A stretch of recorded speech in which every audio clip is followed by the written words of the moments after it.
Capítulo 7. Socorro espiritual. Continuação do capítulo 7.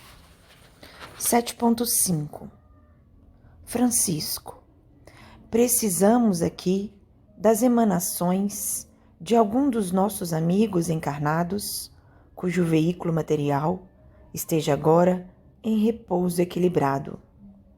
E ao passo que o novo irmão observava, cuidadoso, o agonizante, Alexandre acrescentou: conforme observa, estamos diante de um caso gravíssimo.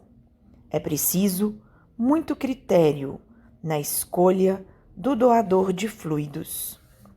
O dirigente dos socorristas pensou um momento e obtemperou: temos um companheiro que nos atenderá razoavelmente. Trata-se de Afonso. Enquanto irei buscá-lo, nosso grupo auxiliará sua ação curativa, emitindo forças de colaboração magnética por meio da prece. Francisco ausentou-se imediatamente. Nesse instante, a velhinha aproximou-se do instrutor e falou respeitosa: se há necessidade de fluidos de irmãos encarnados, quem sabe poderíamos empregar o concurso de minhas netas que repousam nos aposentos próximos? Não, respondeu Alexandre delicadamente. Não atenderiam às exigências em curso. Precisamos de alguém suficientemente equilibrado no campo mental. A mãe, inquieta, afastou-se, enxugando os olhos. Atendendo a sinal afetuoso do orientador, aproximei-me, observando o doente de mais perto, mantendo-me, embora na íntima atitude de oração. Antônio é viúvo há 20 anos, explicou Alexandre, e está nas vésperas de vir ter conosco no plano espiritual. Nosso amigo, porém, necessita de mais alguns dias na esfera da crosta para deixar alguns problemas sérios devidamente solucionados.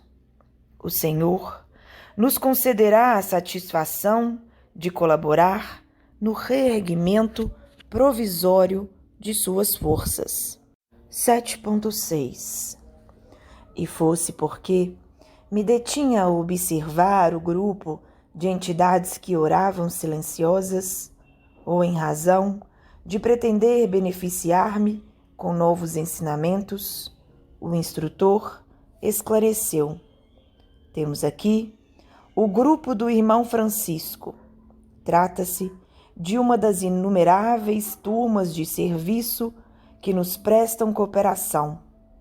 Muitos companheiros consagram-se aos trabalhos dessa natureza, mormente à noite, quando as nossas atividades de auxílio podem ser mais intensas. Verdadeiro mundo de interrogações assomavam-me o cérebro, a fim de solucionar as questões do momento. Contudo, compreendendo a gravidade dos minutos, em face da tarefa para a qual fôramos chamados, resolvi silenciar. Não decorreu muito tempo e Francisco voltava seguido de alguém. Tratava-se do companheiro encarnado a que Alexandre se referira. Não houve oportunidade para saudações. O orientador, tomando-lhe a destra, conduziu-o imediatamente à cabeceira do moribundo, dizendo-lhe com autoridade afetuosa: Afonso, não temos um segundo a perder. Coloque ambas as mãos na fronte do enfermo e conserve-se em oração.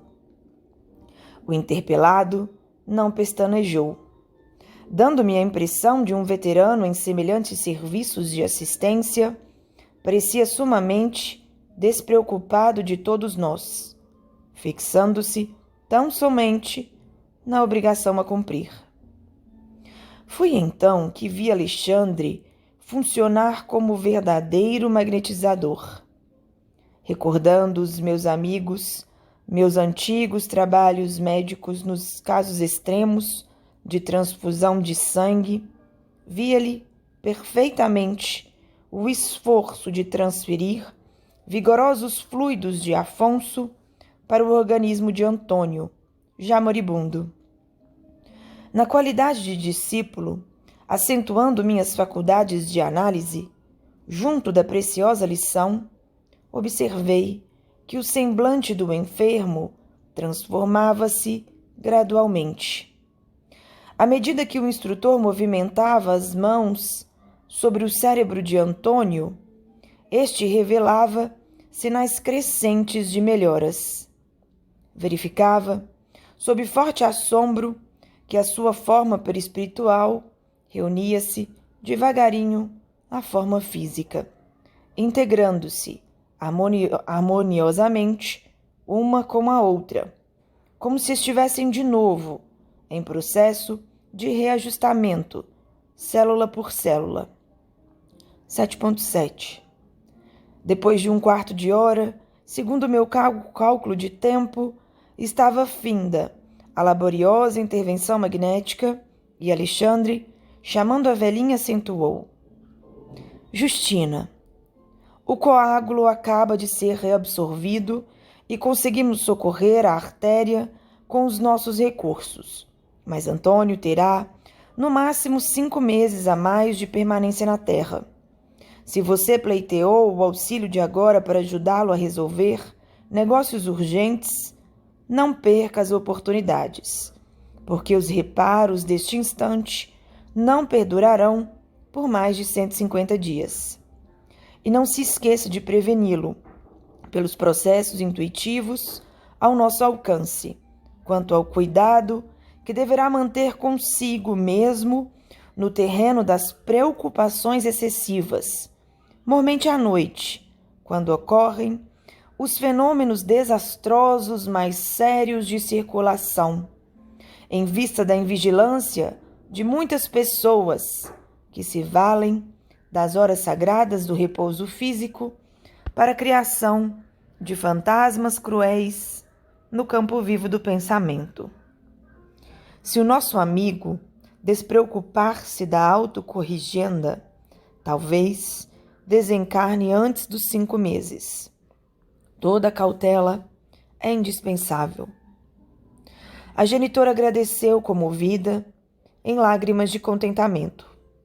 Alexandre recomendou ao socorrista encarnado que retirasse as mãos de sobre a fronte do enfermo e via então o inesperado. O doente grave, reintegrando nas funções orgânicas, com a harmonia possível, abriu os olhos físicos, como se estivesse profundamente embriagado, e começou a gritar ostentoricamente: Socorro! Socorro! Acudam-me, por amor de Deus! Eu morro! Eu morro! Algumas jovens acorreram espantadas e trêmulas em roupas brancas, percebendo-se que as filhas carinhosas e sensíveis vinham atender ao pai ansioso. 7.8. Papai, papai! Exclamavam lacrimosas. Que foi isso? Estou morrendo! Clamava o enfermo em voz pungente. Chamem o médico, depressa. Mas que sente, papai? Perguntou uma delas em pranto convulso. Sinto-me morrer. Tenho a cabeça tonta, incapaz de raciocinar. Grande era a azáfama dos encarnados que passavam por nós em bulha indescritível, atropelando-se uns aos outros, sem o mais leve traço de consciência a respeito da nossa presença ali. Alexandre solicitou ao irmão Francisco fornecesse instruções a Afonso para que este regressasse ao lar e, depois da providência, dispôs-se a retirar e disse-me sorrindo, diante da estranheza que a atitude alarmante das moças me causava: Geralmente, quando os nossos amigos encarnados gritam, chorosos, por socorro, nosso serviço de assistência já se encontra completo. Partamos. O doente, semilúcido, prosseguia inquieto, enquanto o telefone tilintava, cooperando para a imediata visita do médico. A velhinha despediu-se de nós, comovedoramente, permanecendo junto do enfermo, velando, devotada e humilde. Na via pública, pedi ao instrutor me pusesse em contato mais íntimo com o irmão Francisco, que nos acompanhava solícito. Alexandre, afável como sempre, atendeu-me aos desejos. Nossa pequena expedição, esclareceu o chefe do agrupamento, depois de trocar comigo palavras muito cordiais, é uma das inumeráveis turmas de socorro que colaboram nos círculos da crosta. Somos milhares de servidores, nessas condições, ligados a diversas regiões espirituais mais elevadas. 7.9. Seu núcleo, perguntei, procede de nossa colônia? Sim. E temos nossas atividades entrelaçadas com as tarefas de vários instrutores de nosso lar. E há tarefas especializadas para cada grupo dessa natureza? Perfeitamente. O nosso, por exemplo, acentuou Francisco Gentil, destina-se ao reconforto de doentes graves e agonizantes. De modo geral, as condições de luta para os enfermos são mais difíceis à noite. Os raios solares nas horas diurnas destroem grande parte das criações mentais inferiores dos doentes em estado melindroso. Não acontecendo o mesmo à noite, quando o magnetismo lunar favorece as criações de qualquer espécie, boas ou más. Em vista disso, o nosso esforço há de ser vigilante. Quase ninguém, no círculo de nossos irmãos encarnados, conhece a extensão de nossas tarefas de socorro. Permanecem eles num campo de vibrações muito diferentes das nossas e não podem apreender ou discriminar nosso auxílio. Isso, porém, não importa. Outros benfeitores muito mais elevados que aqueles dos quais podemos guardar conhecimento direto, velam por nós e inspiram-nos devotadamente no campo das obrigações comuns, sem que vejamos a sua forma de expressão nos trabalhos referentes aos divinos desígnios. E talvez porque eu sorrisse, admirando-lhe o ideal de renúncia serena e santificante, o interlocutor também sorriu e acrescentou: sim, meu amigo, reclamar compreensão e resultados de criaturas e situações, ainda incapacitadas para nos dar, constitui exigência mais cruel que a solicitação de recompensas imediatas. Era bem a verdade convincente. Mantinha-se o irmão Francisco dentro da lógica mais elevada. Os que auxiliam alguém, interessados no reconhecimento ou na compensação, quase sempre permanecem de olhos cerrados para o concurso divino e invisível que de mais alto recebem. Exigem que outros lhes identifiquem a posição de benfeitores, mas nunca se recordam de que amigos sábios e desvelados lhes oferecem a melhor cooperação de planos superiores, sem deles reclamarem a mínima nota de gratidão pessoal. 7.10 São muitos os irmãos afins, continuou o meu interlocutor, interrompendo-me as reflexões íntimas, que se reúnem depois da morte do corpo em tarefas de amparo fraternal, quando já alcançaram os primeiros degraus da escala de purificação. Do que me é possível ajuizar, semelhantes trabalhos são dos mais edificantes e dignos em favor dos homens. Raramente os companheiros encarnados, quando em excelentes condições de saúde física, podem compreender as aflições dos enfermos em posição desesperadora, ou dos moribundos prestes a partir. Nós outros, porém, no quadro de realidades mais fortes, sabemos que muitas vezes é possível efetuar realizações deveras sublimes, de natureza espiritual, em poucos dias. Nessas circunstâncias, depois de largos anos de atividades inúteis. No leito da morte, as criaturas são mais humanas e mais dóceis.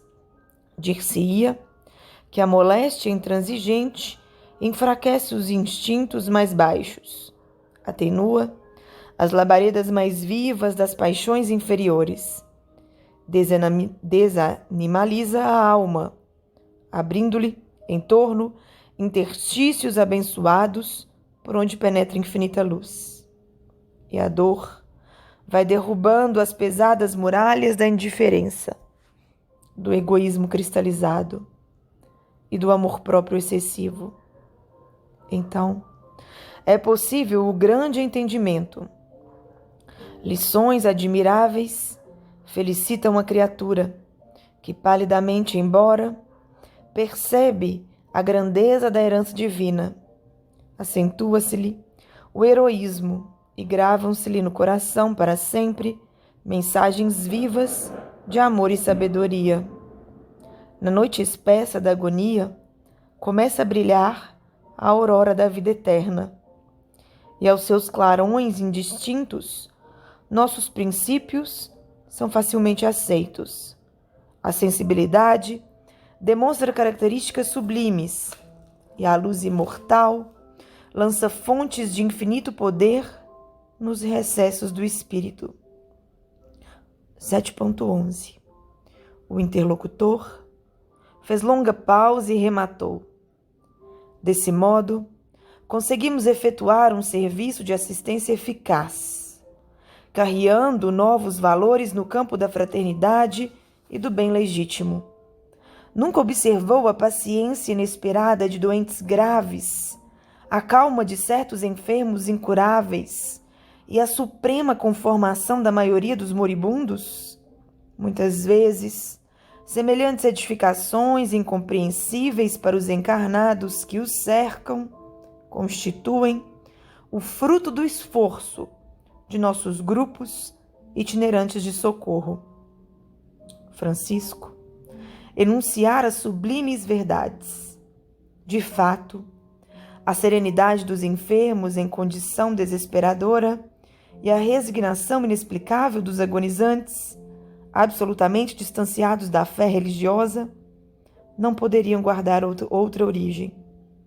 A bondade divina é infinita, e em todos os lugares há sempre generosas manifestações da providência paternal de Deus, confortando os tristes, acalmando os desesperados, socorrendo os ignorantes e abençoando os infelizes.